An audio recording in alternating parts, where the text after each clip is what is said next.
Welcome back to Towny Inside and Out, where we are transparent, whether you like it or I like it. I like it. I like it a lot. I love that you like it. I wish everybody was a little bit more transparent, and it would just save so much time and energy and wondering and guessing. Like, just girl, say it louder. Just tell me what it is. Tell me what it ain't. Now say it prouder, because that shit is like. I think that's the problem. I think that's why I have such few friends. You know that? I think my honesty scares people. You know, I think we should change that. You know, communication is key, right? Communication is definitely a major factor in every relationship, friendship, anything, even you know what I'm saying, business interaction. Yeah, hell yeah. But I feel like we should make it transparency is key. Yeah, 100%. Because if you just come in fully like, you know, this is what it is, this is what I am, this is what I want, this is what I'm doing, and the story. Yeah, 100%. I mean, listen. You know how much time we will save each other? How much time, how much feelings, so much shit we would save by just being transparent. Because that's the problem. Nowadays, people are so into, well, I don't want to tell you how I really feel because I don't want to hurt your feelings. Bitch, hurt my feelings. Hurt them. Because you're hurting them by doing other stupid shit that's just adding you're making on. it even worse, rather than telling the truth and beating around the bush and making yourself look like a fool. Fool, right. Like Boo-Boo the fool. Now, I hear that you're doing a giveaway on these killer motherfucking brownies. Yes. Tell me about your baked today, and they're so going soft. to be baked again tomorrow because they are flying out the fucking door. They are murderous. You know, I'm calling them sudden death brownies, but I feel like I should just call them Wilma brownies because they thick and heavy. They are. And she got a heavy butt. If y'all know my Wilma, they thick and heavy. So I'm like, damn, these is Wilma brownies. But yes, 1,000 milligram brownie. And I'm doing a free raffle giveaway. Let everybody know your Instagram. Wilma's Podcast. WILMASPOTCAST. Wilma's Podcast. Wilma! I can't wait. I can't, like, dead ass. I've been rooting. Paid partnership with Flintstone NYC. I've been rooting for my bitch from the jump. She's so talented. Like, when I tell you Wilma could turn anything into something funny, this bitch can turn anything into something funny. Thanks. I don't want to give away none of your shit because, you know, I want them to wait for your show. Y'all better tune in just the way y'all tune in to me. Y'all better tune in to her because her shit is going to be poppin'. They're going to tune in because you're going to be there sometimes and shit too. You know what I'm talking about? We're going to be getting high. We're going to be flying like a kite and shit. I can't wait though because honestly you are She's so trying to talented. get me drunk. I'm always trying to get everybody drunk. Take another shot. Take another. Oh, y'all already know I'm a big fan of Justin LaBoy. So y'all already heard that if y'all ain't ready to get in trouble, then don't hang out with me. Cause this summer, ooh, we gonna be litty to the titty. Get ready, call it. I approve this message. Right, because I already told your ass. I'm going to tell your boyfriend from now. I love sir. Sir, I love you. But sir, it's over. Because we outside. Outside. You heard me? We outside. We're going to be outside. Me and Carly and guests and peoples and shit. Me and Carly and guests. We're going to be outside. We're going to be inside. We're going to be all around and shit. Right. Fuck that shit. Look out for us on the streets of New York City coming soon. Who needs eighth money? Oh, y'all ain't ready. Y'all ain't ready for me and her to hit the streets. Me and Wilma Flintstone to start asking y'all, what freaky things would you do from some change? It's not even freaky things. You better have a fucking extensive knowledge of weed. I hope you do. Because these questions is going to be tough. And if you can answer all three of the questions, then we are going to give you eighth money. It might be an eighth of mids money, but it's still gonna get you that 3.5. Or whatever you decide to do with it. You know what I'm saying? You could take that 30 or 40 from us and then hit up your boo and get another 30 or 40 and then get top shelf. You know what I'm talking about? Get some top shelf. Guess because you never know. Buy it from me. Give me my money back. You heard? Because she definitely be having that fire. Shout out to Flintstone NYC. Shout out to Flintstone NYC because she be having that fire. Now, my girl is talented in every way. I don't know if you guys remember from back in our beginning days when we were on Talking About together. Where it all started. She used to come up with the most greatest commercials. Like, bro, when I tell you her commercials are fucking epic. My quote-unquote commercials for our fake products from our sponsors, meaning us. Because they were all fake shit. But I must say, when I tell you she's talented on another way. Since day one that I met her, I feel like somebody gonna hear that pussy pillow commercial and want to make invent it. But when you make that pussy, remember where you heard it first. Make sure y'all order y'all slip. Hello, and your slips. You heard it. Feel like a virgin again. Feel like a virgin all over again. What I'm talking about. Right. We had so much fun, definitely. I feel like your mind is on a whole other level of creativeness. Like, you go into a deeper zone that none of us could get into. Like, she's made songs where I'm like, Carly, what were you thinking? And it'll literally happen like while I'm like washing the dishes or something. Right. Like, I'm talking about old time freestyles, 1980s, 60s. Like, she just comes up with shit where you're like, really? Okay, I love your mind. I really do. Like, I've since day one that I've met you, I always told you you're gonna be on Comedy Central. What's that other shit that Adult Swim? I say it. You're gonna be there, and we're manifesting that. I've always said it from day one, and I believe it in my soul that, you know, I'm gonna see you on there. I can't wait. The only way is up from here. Hell yeah. And you know, we on S.STREET. You know what I'm talking about? Y'all better be following S.STREET on YouTube. Y'all better subscribe, like, all that media. Shit. Hello. The evolution of media is us. You know, can't wait. We just had a recent fashion show. That shit was poppin' with our WB merch, which Williamsburg merch. I have to say, shout out to Mav. Because Mav, I got to give it to you. I'm going to give you a round of applause. The man, the math, yes, the legend. The man, the math, the legend. You've definitely, you know, you've stepped your game up. I saw that fashion show and I was like, okay, Math, I see you. Had your little girls coming outside. That little fur coat that she came out with the sweats. I was like, girl, I love this outfit. I could pull that off. Like, he gave me so much inspiration to new ways of wearing sweats. Like, I'm about to go dress these shits up. And the ladies were fire. Let's not speak about the ladies. Because there was some bootylicious up in there. Shout out to that cake brand. I definitely got to get one of those sweaters. That shit is fire. What? That shit is fire. Word. That cake. Who made that cake brand? Because I seen it. I just didn't see who made the cake brand sweater. Because that shit was sick. I'm not exactly sure. The first time I seen it was when they posted it. Yeah. Recent event. Mav, do you know whose cake sweater is that? Oh my God, because that shit was fly as shit. It definitely was. We're just going to order some and find out. And then get them on the show. Yeah, we'll definitely find out. Yeah, I mean, I feel, gotta love Math. I need an orange one. Math, they already, gotta love you. Gotta love you. That's what my daughter said. Gotta love Math. Mathematical. He is the one that pulls it all together and makes it all possible behind the scenes. He's like, magic. And he makes it all come together.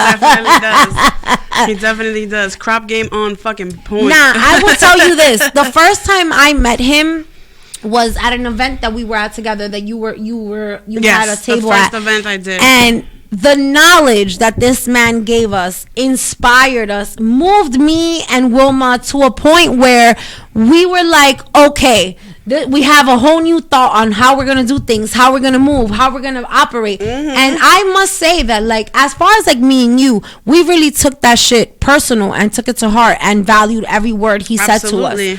Because I can say this man was definitely an inspiration to us in our podcast and moving forward and being genuine with each other and knowing that we're ready to grow and shit happens and shit can change from today to tomorrow, but at the end of the day that doesn't defeat who you are. You still have to keep going and still thriving, and he is definitely an example of that. So I appreciate being under him and working with him and living through what he's doing to teach us and guide us and show us new ways to this new adventure we're all taking. I definitely appreciated the encouragement, the enthusiasm, the support from day one. I went to, a friend of mine had actually told me about the event, and I went to go check it out before I actually decided if I was going to vend or not.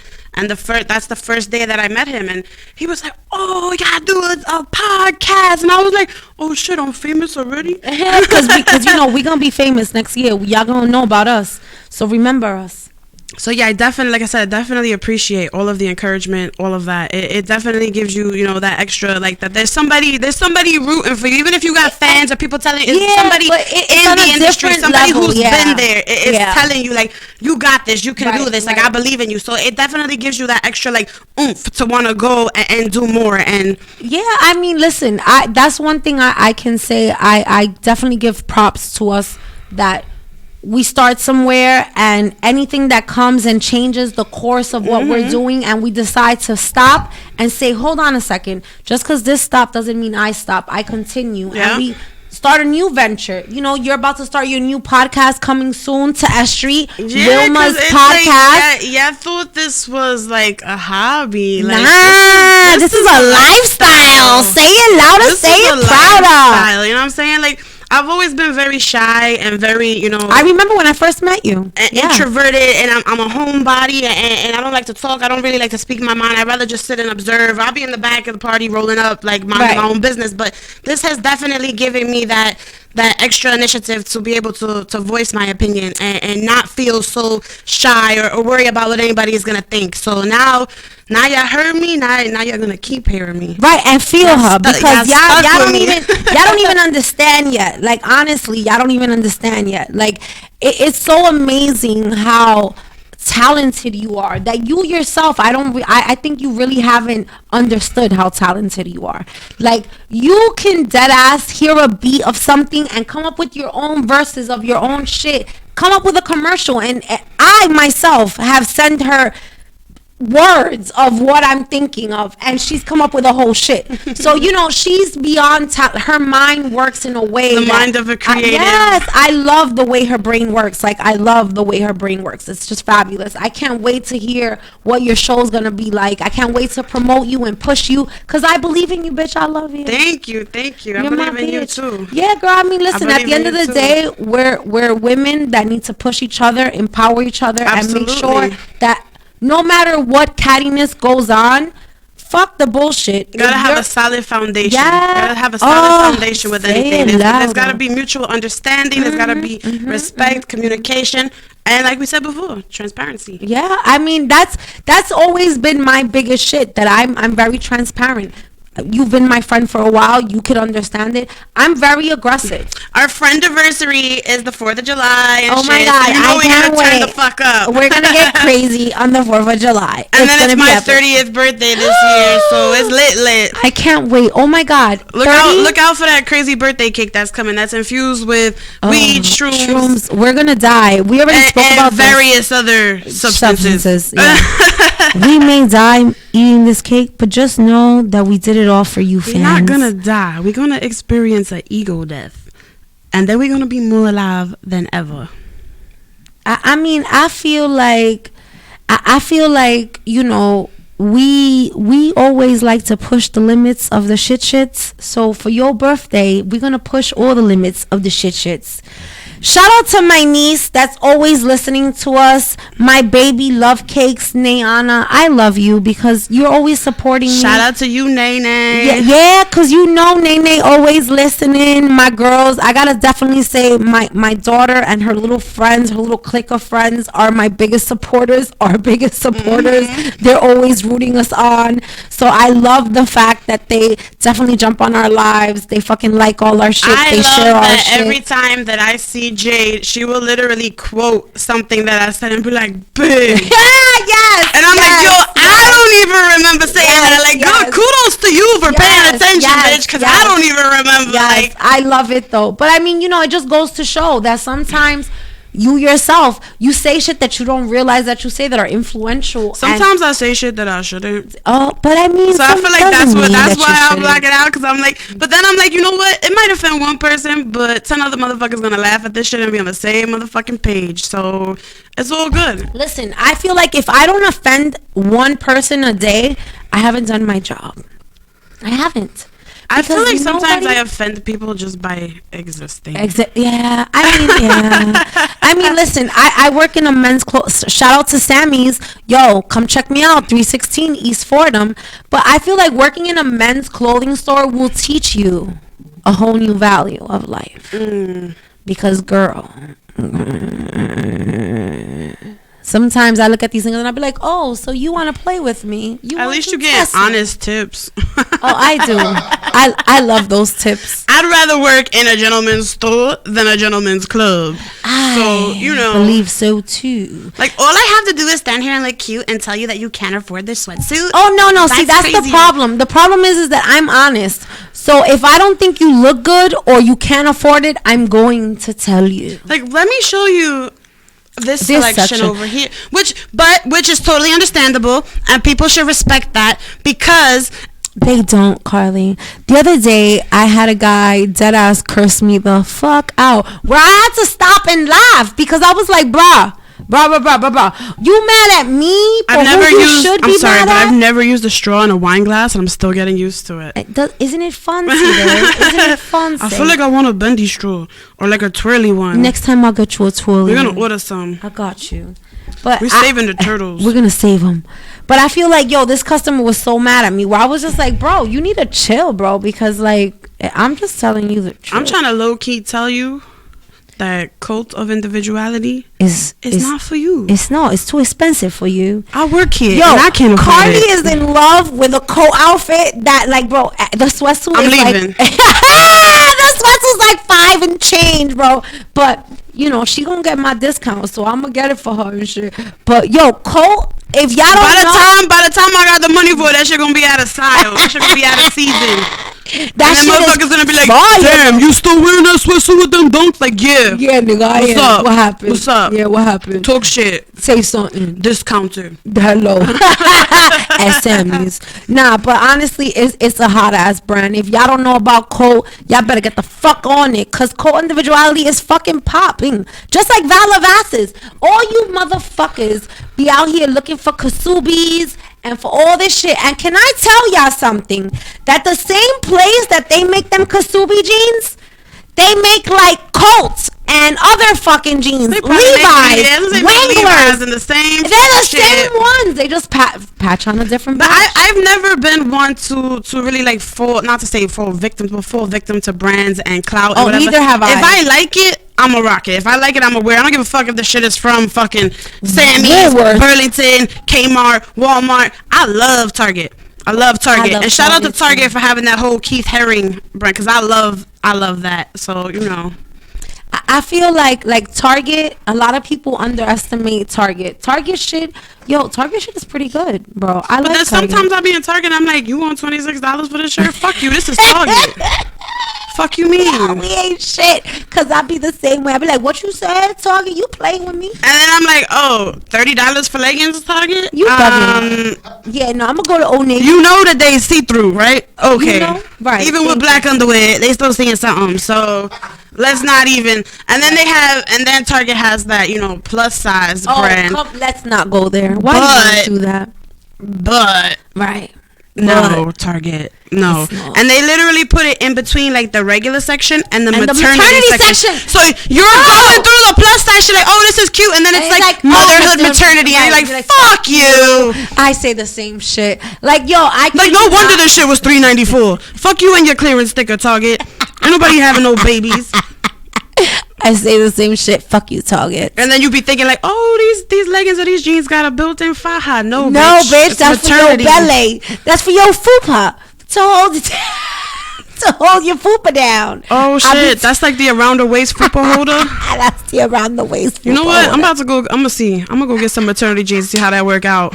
See if that shit holding the fupa. You want to know what's crazy is that I didn't wear maternity jeans in my first 2 pregnancies. I wore with my last pregnancy, and I just feel like they just should be illegal. It's a waste of money. It's a waste of money because you could just go buy that belly band thing and just leave your jeans open and wear a long shirt. Thank you. Like literally, when I was pregnant with my daughter, the last 4 months of my pregnancy, I wore her father's pajama pants because I'm like, I'm not going and buying maternity clothes because I'm not having another child. Like this is one and done. Like, nah, my last pregnancy was very small. I had such a small belly that no one knew I was pregnant. Like, yeah, I was in that awkward stage until I was like 6 months, and then people were like, "Are you just getting fat?" Oh, and like my hips spread ridiculously. Like my hips were like fucking 64 inches. My waist was 52 inches. I was a fucking That's the only way I could like. When you were coming in reverse, it was like. Bitch, you already know how I feel about Reebok Classics, all right? You already know how I unless you are a nurse or a nurse's aide or a grandmother, do not wear them shits around me, because don't wear those around me. That was the only thing that fit me. And you already know we the same size shoes, so I wear a size 8, 8.5. Some shoes I had to buy a 9.5 in Reebok Classics. That was the only thing that fit me. I was a literal fucking monster. I gained like 110 pounds. You weren't a monster. You had a baby growing inside of you. Yeah, and that little punk ass 7-pound baby came out, and I was like, yeah, there's another one hiding in there. Yo, let me tell you, when I had Jaylyn, Lord Jesus. When I had Jaylyn, I feel sorry. Shout out to the girl that was having twins in the room beside me. So we all know that I'm Hispanic. So what I'm about to say is I'm going to say it in Spanish.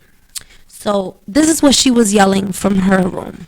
Ay, Dios mío, coñazo. Yo no sabía que te iba a doler tanto. And this is what I was yelling back. Tú no estabas gritando Dios cuando estaban cingando y estaban rompiendo ese culo. Which translates to English, she was saying, oh, God, help me please with this pain and what's going on. And I said, you weren't screaming God when he was breaking your ass and fucking you. So... Rompe. Yo, I kid you not. It's not the same kind of pain, man. It's not the same kind of pain. That's like saying, oh, if you enjoy getting tattoos, you won't mind getting fucking stabbed multiple times. Like, it just don't. It don't add up. No. See, with my first pregnancy, my mom thought that it would be great if I had nothing, no drugs whatsoever. She said, cold turkey, she hates for you. She does hate me. You don't have to tell me. I already know crazy. this. So with my first child, I had no drugs. She was a natural born child. But let me tell you guys, being natural didn't come with fun, because I hemorrhaged and she came out black as shit. Like my kid was so past oxygen that I was like, oh shit. Like Jaylyn came out purple. But because my water I was in labor for 14 hours. And I had a midwife. My midwife was like, she was a bitch. She was Russian. She was Russian. Russian midwives are bitches. I'd rather them Jamaican ones that don't give a fuck but tell you the fuck. But like we said earlier, it's the cultural differences. Yeah. Because I feel like, I don't necessarily know much about Jamaican culture, but as far as I can see just from working with them and being a caregiver and seeing how they take care of people, they're very in tune with what you need. Yep. They want to give you, they want to make you comfortable. They're very in tune with your needs, and they're not very that Russian lady. No, because in Russia, it's like as soon as that baby's born, throw it in the fucking snow and build its immune system. Yo, let me tell you though, I was having a contraction and she was trying to find out how dilated it was, and I was like, bitch, I'm in pain. This is my first child. Yeah. Like, I don't know what the fuck to expect. She scolded me, like dead ass, in the midst of me being like. She was like, listen, little girl, you will spread your legs and bring your bottom to the end. And this was in New York, right? Yeah, this was in Allen Pavilion. See, I had the wonderful privilege of delivering my daughter in Ocean Medical Center out in Brick, New Jersey, and they were very accommodating. Well, Columbia Presbyterian, let me tell you, Columbia Presbyterian, shout out to Columbia Presbyterian. I love Columbia Presbyterian. I have my next two. Allen Pavilion is part of Columbia, but it's different. But when I tell you that hospital on 168th Street and fucking Broadway, God bless them, because when I tell you that they gave me high class, 1 first star, everything, I definitely felt that way. Like, not only was my room, like Jade, I had Jade in 2004.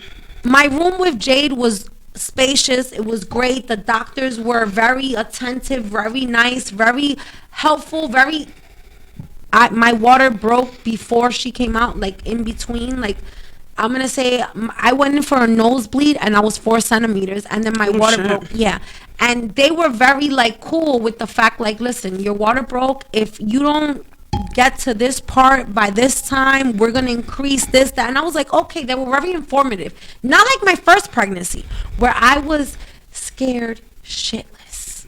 I feel like, I mean, I only have one, but I feel like the first one is always you know, like you don't know what's gonna happen. I was 42 weeks pregnant. I had to be induced, and I ended up having a C-section. Yeah. But I just feel like it happened because she knew that I was young. I was 18 when my daughter was born. She knew that I was young, and she knew that I was not gonna sit there through all that fucking pain. Because as soon as the water broke and the contractions started, it was like, get this fucking thing out. Like, I'm done. I'm ready to go home. Like, fuck it. You don't want to take her out? Leave her in. We're leaving. We're leaving. She said, we're leaving. Toasting and all. We leaving. Give me the go. fucking wheelchair. And then because of the fact that I was 18, I was 5 months pregnant on my 18th birthday. My daughter's father is 7 years older than I am. Oh, shit. They came into the room and she's like, do you have heat and running water at home? I was like, excuse me? Where do you live? Like, the fuck? It's like, I live with my mom. And they're like, oh, and is the father of the baby involved? And I'm like, he's sleeping right there. Right, you don't see him. But because of the age difference and because he has a beard and he was bald, they thought that he was my dad. Oh, shit. They thought that he was my father. Yeah. So it was just like all these questions and like a social worker. And I'm like, yo, like, and like he finally came and talked to them and like, oh, well, I guess, you know, because he's older. And I'm like, bitch, because he's older, I'm good now. Like, it's crazy that you say that, right? My brother, this was in 90, maybe 93, 94, something like that. Shout out to my niece, Tiffany. My brother was dating this girl named Elizabeth, and she was pregnant with my, I consider her my niece. She is my niece. Even if she's not my blood, she is my blood. They were pregnant. They were 15 and 16. And I remember when she went into labor, my brother was in the room with her and gave her our last name. Wow. And yeah, that's one thing. Shout out to my brother, because I can definitely say it takes a real man to stand up and raise another man's child. That's damn fucking right. Because there's a lot of them that don't even want to raise their own, never mind another man's child. Yep. And I will tell you this: he definitely made sure to let me know that was my niece. He said, it may not be biologically, blood-wise, but that is your niece also. So I loved her just the same. And till this day, I do. And all of Elizabeth's kids are my nieces and nephew. Because Jasmine, that's her middle daughter. I'm extreme. That's my bitch to death. I will kill somebody for that. Blood don't always form a bond. But I will say, when Elizabeth went into labor with Tiffany, it was crazy how, like, they were kids. And they needed an adult to take the baby out the hospital. Like, they were kids. Yeah, because they do that whole car seat check. Yeah. Like, you need somebody to come with the car seat base in the car and blah, blah, blah. About car seat. I'm so sorry. God forgive me for what I'm about to say.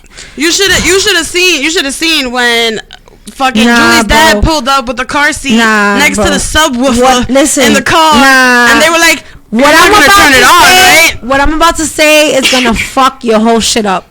So when I had Jayla, it was the biggest snowstorm of 2010. Yeah, Julie was born 2 weeks after her. Remember? Okay, yes. Right. So it was. You already know that snowstorm was I'm serious. A bitch. I'm saying she was born 2 weeks. Julie was born in the beginning of the year. Right. So we had a snowstorm from the whole 2010. It was Antarctica in this bitch. Hell the fuck yeah. So the girl that was next to me, her baby, obviously a little baby was born, beautiful little boy, whatever. Parents are Dominican, like straight from DR. Like, you can tell this bitch hasn't been here more than a year.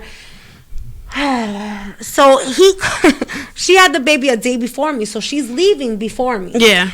And he comes to pick up her and the baby, and let me just mention again, it was the biggest snowstorm of 2010. And they try to leave the baby on the bus? No! This motherfucker comes with the bathtub! The bathtub! And she's looking at him and she's like, that's not what I asked. She's telling him in Spanish, like, that's not what I told you to bring. Aw, but he didn't know.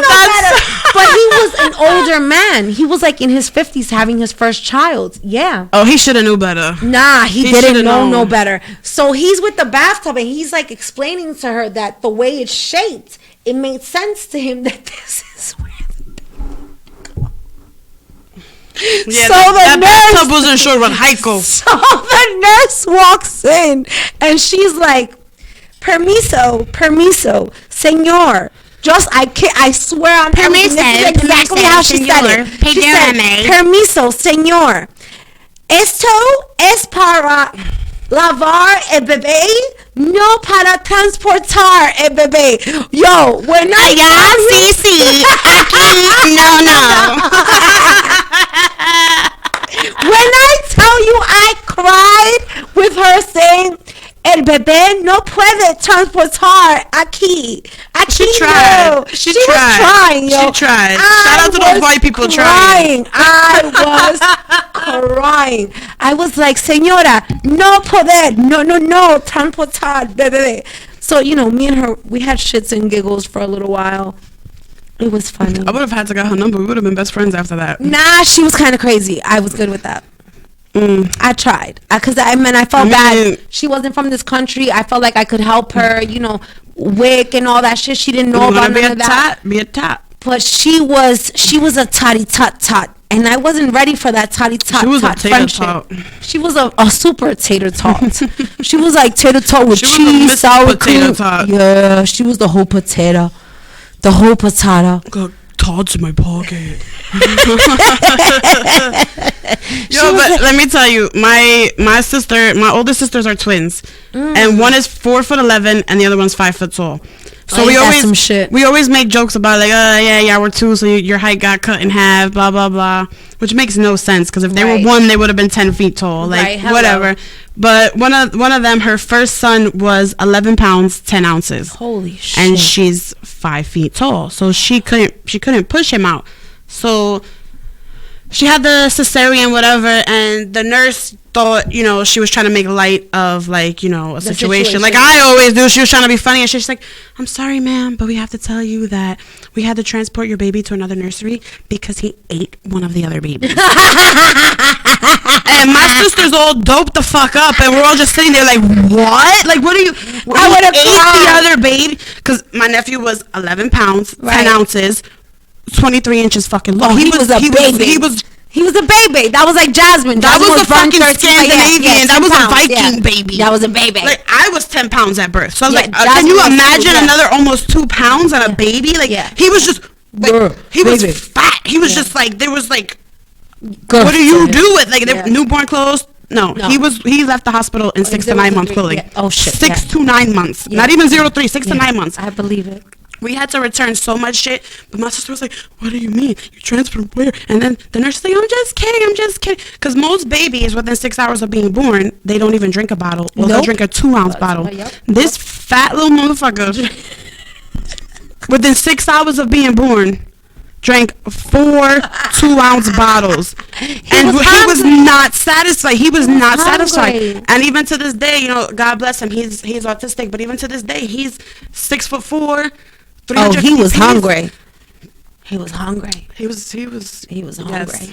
Yes. I must say, I think that's one of the best things of watching the development of when a baby first comes out to what they become the first couple of months of their life. Julie fooled me because when they pulled her out, I was like, oh my God, she's got so much hair. But it was just a little bit of dark hair that she had that was wet from her, you know, from the amniotic fluid and whatever. It's like, she's got a full head of hair. Oh my God.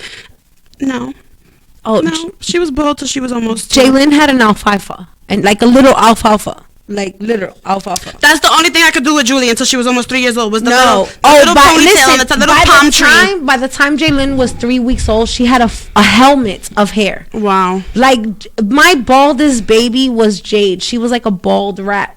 But Jaylin and Jayla had hair, full blown hair.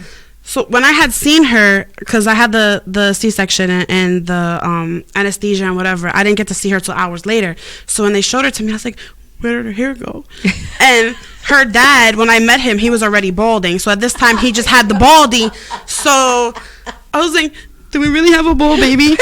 Does it work like that? Like, even though I knew it doesn't work, I was like, you gave me a bald baby. Like, on everything, God forgive me, Jade, I fucking love you, but it is the God honest truth. When I first came home with Jade, right? Jaylin's first words. Now, mind you, my daughter is 4 years old. I'm bringing in her little sister into the house, and these were her first words.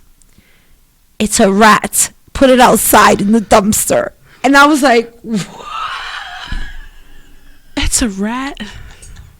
She had no hair. She didn't have eyelashes. She didn't have eyebrows. She didn't have no hair whatsoever. Jade had no hair whatsoever. She was an albino baby, like no hair whatsoever. All right, so she was like me because I was born. I had no hair until I was almost 3 years old, and when I was born, I was just covered in peach fuzz. I had just blonde little hairs all over my body. Jade was a bald baby. Yo, when Jaylyn dead ass told me to put her in the fucking dumpster, I looked at her like, what?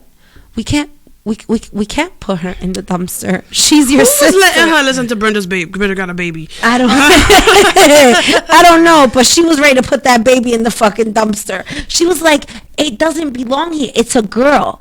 I told you I wanted a boy, and it has no hair. She was like, Tony's got a baby, but the baby ain't got no hair. Right. She was like, take that baby back. I can't play with it. Like, Mom, they give you the wrong thing.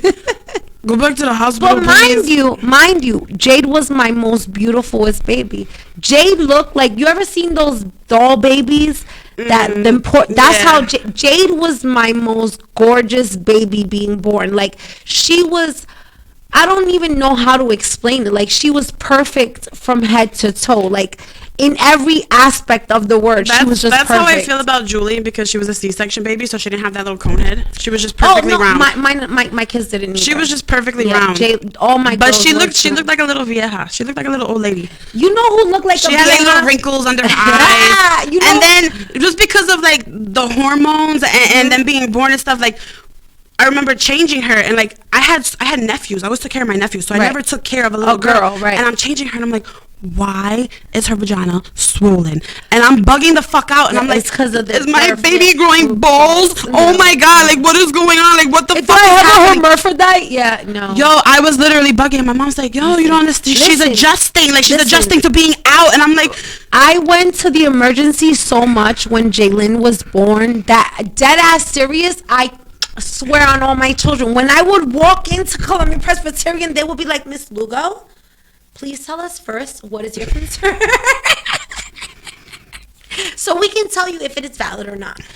The thankfulness was that at the time, Jaylyn had jaundice, which is when the babies turn like extra yellow. So they were like, oh, it's okay. She needs to go under a light. And I was like, oh, okay. So I was right this time. Because, bitch, I panicked over everything. Oh, she had jaundice? She had jaundice. They put her in the incubator under the lights.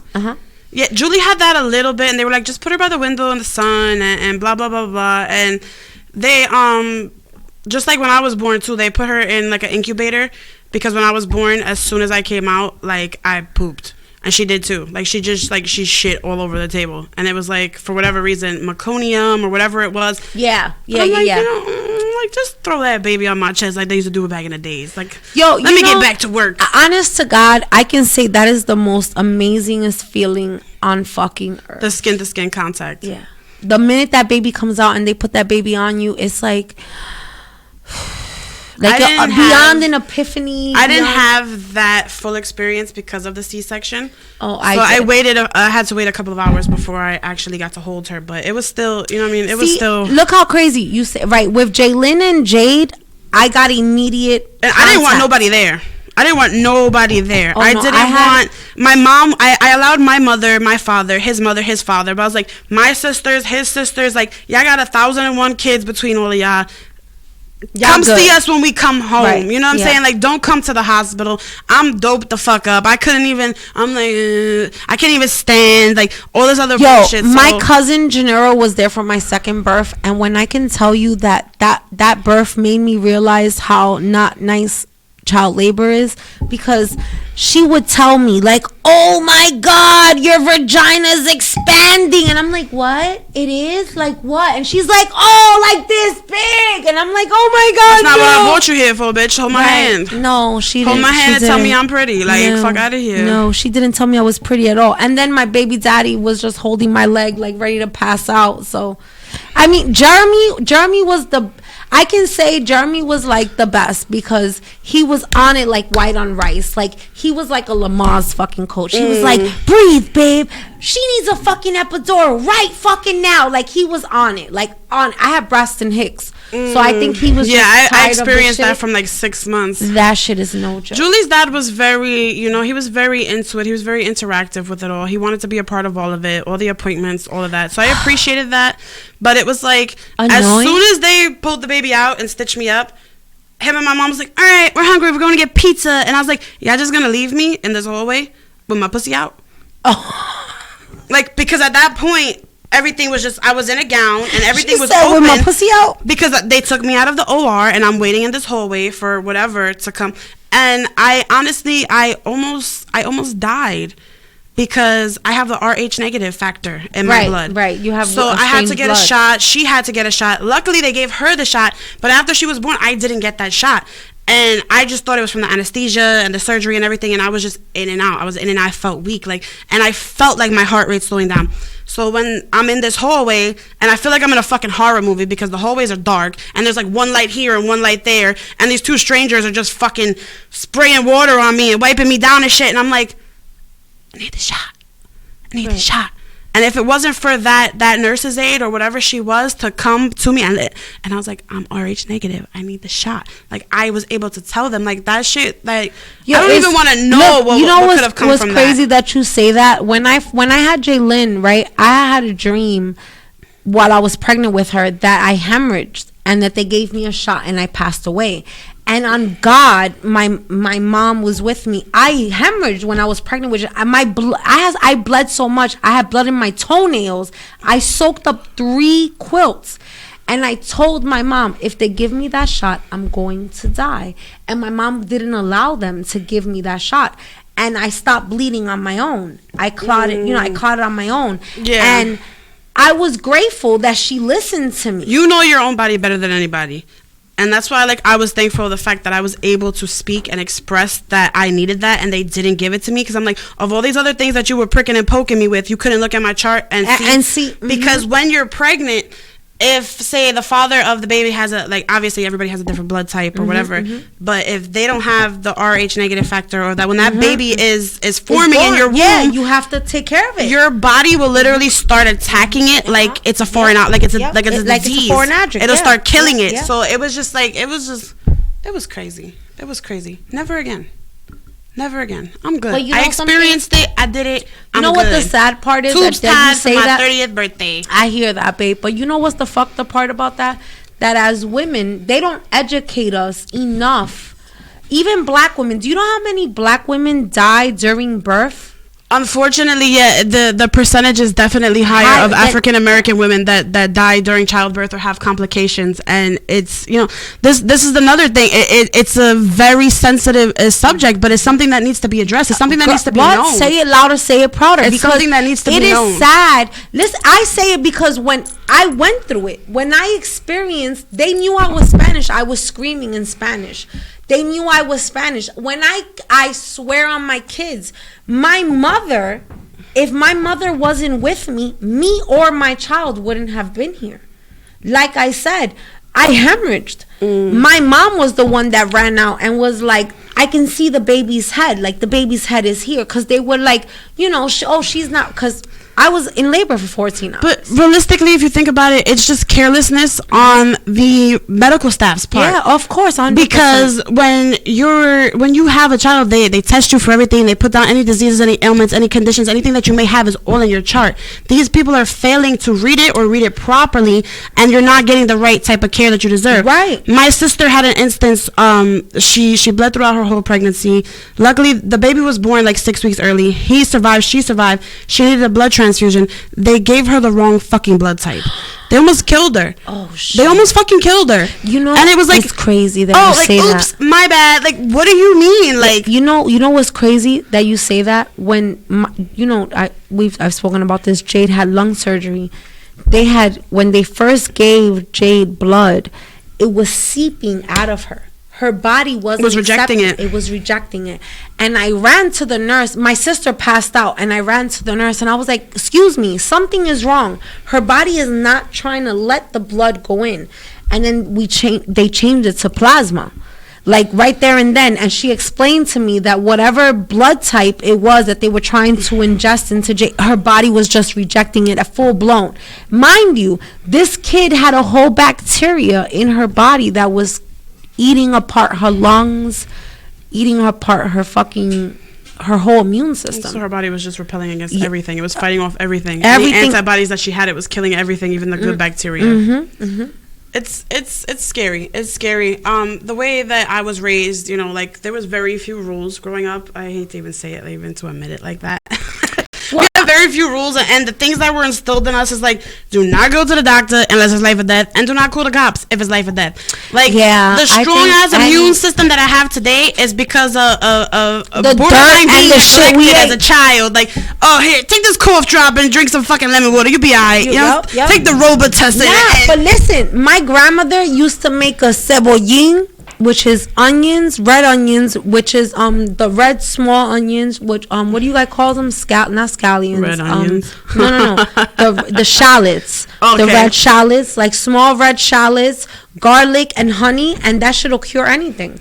Like snake oil. Snake oil will fucking let your body could be as stiff as shit. Put some snake oil on. That shit'll make you loose as limber. Like, honest to God, there's so much shit, the old remedies that I really forgot, and then recently when this whole corona shit happened, I was like, wait a minute, I gotta go back into my roots and there's remember definitely my lot of homeopathic remedies and natural things that you can do. You know, I try to avoid going to the doctor in the hospital at 100%. I really do. Every morning I take sea moss, I take elderberry, apple cider vinegar. I also take a teaspoon of honey with cinnamon. I suffered from allergies my whole life till I started doing that. You've been my friend for a long while. I am super big on like body odor or anything like that. I think I take care of me so well that I've eliminated certain odor to myself. But that I feel like that's also how you eat, what you drink, what absolutely, vitamins. because your cells regenerate. Whether I think it's every 27 or 28 days, your cells regenerate. So literally anything that you put into your body. So I'm literally Cardi, just a walking blunt. Because you smell very sweet. Cardi has a sweet scent to her, and I feel it's because of that. Because she doesn't put toxin shit in her body. You know, just the same way I feel like I don't. Except when I hit up the chicken spot on those drunk nights. Yeah, I don't hit up the chicken. Yeah, well, I once in a while and shit. But no, I actually did the I didn't go full vegan, but I was like vegetarian because I love eggs and I love cheese. So I'm like, you know what? That's an unfertilized chicken egg. I'm not hurting nobody. So I stopped eating meat for about 9 months at one time, and I had more energy. You know, my face was clearer, everything. Like, I just felt better. Can I tell you something that I TikTok, we all know I love TikTok. Follow me on TikTok and shit, I'm funny. Follow me on TikTok too. You know, we be crazy. But yo, TikTok showed me this breakfast cereal that when I tell you, the burst of fucking energy I got from eating this shit. Was like the overnight oats or something? No, bitch, not at all. So blackberries. I lost my straw. Blackberries, pomegranates, and blueberries, and coconut water, bro, and eat it like cereal. When I tell you, it gives you a whole different type of boost of energy where you're just like, oh shit. Because if you do your research, each one of your chakras is a different color, and all of those foods that you eat align with that. So the purple, the reds, the blues, the yellows, like it's all necessity. Like all these grains, all these processed shit, these fucking honey buns and these fucking Skittles and all this other Arizona, literally one of the chemicals that's in Arizona, like all of them, is the same chemical that's in human urine. We are not supposed to be consuming Coronas too? Damn, I just drank one on the way here. Drank one on our way here. I enjoyed it though. It's alright. No manchas, güey. No mames. You know what? Shout out. Yeah, I always had this joke as a kid that Mountain Dew was fucking hillbilly piss. So it might just be if the Arizonas and the Coronas, anything everything that ends in owner got some piss in it. Just so you know, that's where the owner come from. Right, it comes from the owner piss. It's from the owner, his piss. Corona. Arizona. Mountain Dew owner. all the all of that, all the owners. Well, but seriously, even like if you know, I smoke cigarettes. Everybody knows I smoke cigarettes. Yeah, but one of the main ingredients in the cigarettes that I smoke, there's fucking fiberglass. Hello, we're not supposed to be inhaling that shit. That shit is in insulation, and you're supposed to leave that shit in the fucking wall and not put that in your lungs. But you know what? We smoking. But I refuse to go smoke some fucking American Spirits or some Cowboy say cigarettes. It louder, say it harder, because so you know, except Parliaments. You won't catch me smoking a cool. I'll say that. Parliaments, menthol Parliaments are fucking delicious. I don't give a fuck what you say to me, but menthol Parliaments are fucking great. Shout out to my cousin Jahira Kaba. That little white pack with the green and blue. And then you snap the end of it. They're so delicious. What are those cigarettes that they're like mad thin and shit? Misties. Oh, the Misties. They have like a rainbow on them. And Virginia Slims. There was some. I used to actually smoke Virginia Slims. I used to smoke Peruvian cigarettes. I used to have them sent over. They were called Hamilton. I used to smoke Nat Shermans, bro. Nat Shermans are done on 42nd Street. They made them natural, like they roll them right there. I'm not proud to admit, but the in 1997, I was paying $15 a pack for cigarettes for Nat Shermans. I'm not proud but they were fucking amazing. But I have smoked a Camel Crush before. Ew, shit. Where you gotta pop the filter to turn it to a menthol. So it's like, do you want to be white today? Yeah, real white. Smoke your Cowboy cigarette. You could pop this shit. Or if you're Dominican, you have smoking a Nacional. That's what Dominican fucking them harsh Camels is called, Nacional. When you smoke a Nacional, you feel like you're smoking a Newport on fucking steroids. It's like, oh, my lungs, they feel that menthol. Oh yes, these are fabulous. I may die after the second pack. Mind you, they only bring like 6 cigarettes because they're like half a pack. That's how they sell them in the art. They're little half packs. They're so cute. I love them. You put a pack of rollies. They're a pack of rollies. They're like this big. They're like literally, they bring 6 cigarettes. They're so fucking adorable. I love them to death. But then at the same time, when you take 2 drags, you're like, but the Peruvian cigarettes, the Hamilton cigarettes, it was like a Newport, but like better. Yeah, that's how Nacional is. It tasted more natural. Like you didn't have that whole chemical taste. I wish I could find them. I wish I could find them. Listen, and that should sound mad American to be a Peruvian cigarette. Hamilton. I'm about to admit the first time I started smoking a cigarette. My first cigarette was a Marlboro Red. God. I was 9 years old. I stole the pack from my brother-in-law. I thought, who the fuck Carly was younger than me, so God, don't judge me. I was on vacation in Dominican Republic in 1989. Okay. As I was strolling down the streets of Marsiria Dora, that's the block I was from. Right. It was like, oh yeah, que lo que. I found a pack of Nacionales. And I lit one, and I took a drag. Somebody was mad that day. And let me tell you, it was the best thing I've ever had. I was like, ooh, this relieves stress in 3.2 seconds. I think I'm going to smoke from now on. And I surely did. I became a Newport addict from the age of 12 till now. My first cigarette, I was 9. My first blunt, I was 11. Oh, I was 18 continue on with my smoking first cigarettes blunt. from 9 years old. Oh, no. I continued. Yeah, I was in junior high school smoking cigarettes. Fuck what you heard. We stole the pack from my sister's room. I didn't steal them. I brought cartons. He had cartons of cigarettes, so we took the pack, and it was me and 2 other friends, and we went to this field, and we were dead ass like around the fucking. That's because you were born in the 90s, like a bunch of bums. And you couldn't buy them illegally. Chain smoking fucking cigarettes, and then laying in the field because we were lightheaded and wondering why. Wait. Like, Math, do you remember when your mom would send you to the store with a fucking note telling the fucking guy in the store what to give you, and it'd be like beer? That was my sister. I used to go and buy and they would sell that shit to you, and you're like 5. Bro. Like, here you go. Thank you, sir. Have a great day. I used to go around the corner to Shop Smart. They already knew. I gave them the money and the list, and they're like, "Oh, y'all need shampoo, conditioner, a half a pound of turkey, 2 whiteout papers, 2 white exactly because it was white hours in that day, and them shits was 75 fucking cents, 75 cents." And I remember one time like they always sold to me when we lived around the corner, but we had moved like up the Ave, And my sister sent me to that store because nobody else wanted to go buy a roll up, and they sent me to that store. So I walked like 10 fucking blocks to go buy a roll up, and they were like, "Nah, we can't sell it to you." I'm like, "Are you serious?" But I have the note and I have the money. She said I have the note. And this was cracking it down by in the days 90s when food stamps were still paper. So I was trying to pay for my 75-cent white out fucking with Chinese stamps. spot would take food stamps. Some of them still do. But No, you ain't hear that from me. no. Not like back then. Some of them still do. But not like back then with them dollars. You ain't, but just like allegedly. Some of them still do. You ain't hear from me. Boomer did not say that. I love my white girl. She said allegedly. You Allegedly. didn't hear it from me. Some places still do that. Some of them do. Some of them do. And I don't know how they do it, because it's like, you know what bugged me the fuck out? Like, I understand, like, EBT got cash assistance, right? If you go to fucking Rainbow or one of them fucking nice Danny's stores, and they're like, we accept EBT.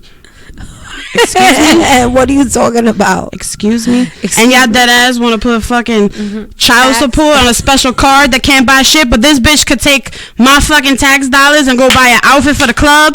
Like, that shit just don't sit right with me. I'm not even employed. I have no income on paper, and I can't even get the motherfucking food stamps. I want to go to Rainbow, bitch. You heard me too, bitch. I say that all the time. Every time I apply for that shit, they tell me, I want some raffle knit leggings on my EBT card. Say it louder, say it prouder. Oh, sure.